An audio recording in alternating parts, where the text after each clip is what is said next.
ओम शांति।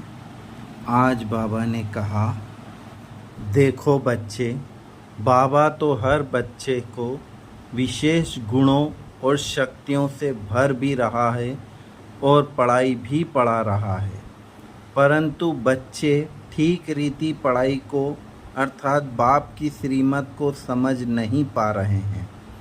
इसलिए बैठते हैं बाप की याद में और बुद्धि भाग जाती है अपने ही हिसाब किताब में।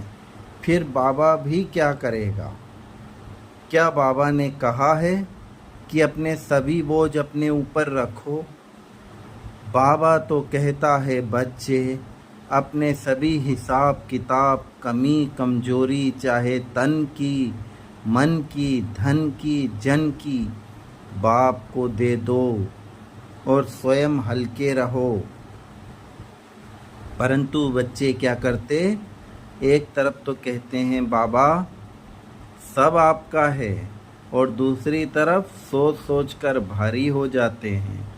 फिर कभी सोचते हैं हम तो इतना पुरुषार्थ कर रहे हैं, फिर यह हिसाब आया ही क्यों? क्या बाबा ने कह दिया है कि आपके पेपर नहीं होंगे?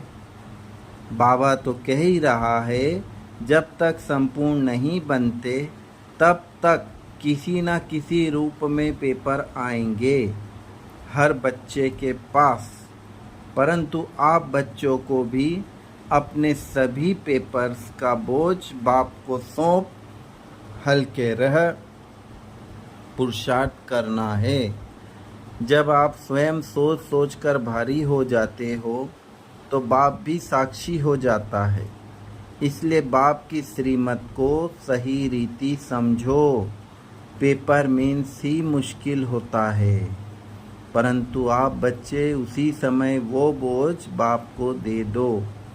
जैसे देखो, आपको कोई तन का हिसाब आया है, चुकतू तो आपको ही करना है।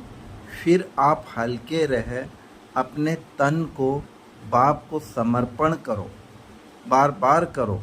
बाबा के पास जाकर बैठ जाओ। तन के साथ मन को भारी मत करो। ज़्यादा बात है तो गोली खा लो, परंतु ज़्यादा सोचो मत क्या करें कैसे करें। रूहानी एक्सरसाइज करते रहो, फिर बहुत जल्द बाप की मदद का अनुभव होगा। इस तरह मन का, धन का, जन का, कमी कमजोरी का पेपर हो तो बाप को समर्पण कर दो। यदि आप स्वयं भारी रहोगे तो बाप की मदद नहीं ले पाओगे, और अंत में जब रिज़ल्ट आउट होगी तो सोचोगे था तो बहुत सहज, कईयों ने किया लेकिन हम नहीं कर पाए। फिर पश्चाताप भी स्वयं को ही करना पड़ेगा।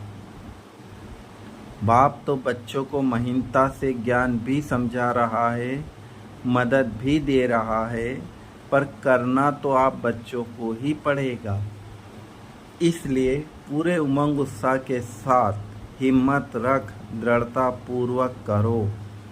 सदा अपने को साक्षी समझने से कर्म भोग के वश नहीं होंगे। हर कर्म भोग सूली से कांटा अनुभव होगा। भविष्य जन्म जन्मांतर कर्म भोग से मुक्त होने की खुशी इस कर्म भोग को चुकतू करने के लिए औषधि का रूप बन जाती है। खुशी दवाई की खुराक बन जाती है। ओम शांति।